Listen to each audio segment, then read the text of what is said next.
অর্থনৈতিক মন্দা, জ্বালানি সংকট ও ঋণের স্থবিরতায় যখন নতুন বিনিয়োগে ভাটা, তখন বিনিয়োগকারীদের আস্থা ফেরাতে একাধিক কর সুবিধা ও নীতিগত সংস্কারের কথা বলছে সরকার। বাজেট পরবর্তী এক গোলটেবিল বৈঠকে উঠে এসেছে ব্যবসা সহজ করা, কর প্রণোদনা এবং দীর্ঘমেয়াদী বিনিয়োগ পরিকল্পনার নানা দিক। বিডা চেয়ারম্যানের মতে আমলাতান্ত্রিক জটিলতায় বিনিয়োগে বড় চ্যালেঞ্জ। দেশে অর্থনৈতিক মন্দা ও অনিশ্চয়তায় কমছে নতুন বিনিয়োগ। খেলাপি ঋণ, গ্যাস বিদ্যুতের সংকট আর শিল্প সম্প্রসারণে বেসরকারি খাতে ঋণ প্রবৃদ্ধি ৩৩ বছরের মধ্যে সবচেয়ে কম।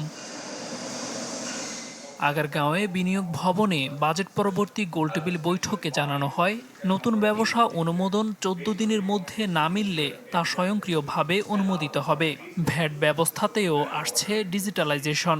That will be sustained and we maintain it honestly and efficiently inshallah because বিডার নির্বাহী চেয়ারম্যান জানান, আমলাতান্ত্রিক জটিলতা কমানো সহ জ্বালানি সংকট সমাধানেই বিনিয়োগ বাড়ানোর মূল চ্যালেঞ্জ। ঢালাইয়ে দৃঢ়তা, নির্মাণে নিশ্চয়তা।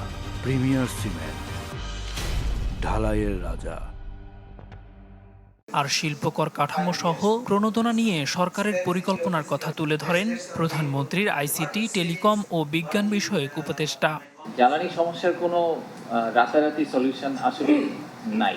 যে বাংলাদেশে বিনিয়োগের সবচেয়ে বড় অন্তরায় কি বিদেশিদের জন্য, সেটা হচ্ছে পলিসি কন্টিনিউটি নাই এবং পলিটিক্যাল কন্টিনিউটিও নাই। Fascinated from the arrival of the gold or diamond or jewelry all the way during the customs and the warehouse and not in the airport. So it's not just we talked about it, we studied it, we understood it, that the countries which has developed and grown. রাজধানীর বাইরে শিল্পে কর সুবিধা এবং সৌরবিদ্যুৎ, EV, start up সহ সম্ভাবনাময় খাতে দীর্ঘমেয়াদী কর প্রণোদনার কথা উঠে আসে এদিনের আলোচনায়। দিলওয়ার দোলন, চ্যানেল 24, ঢাকা।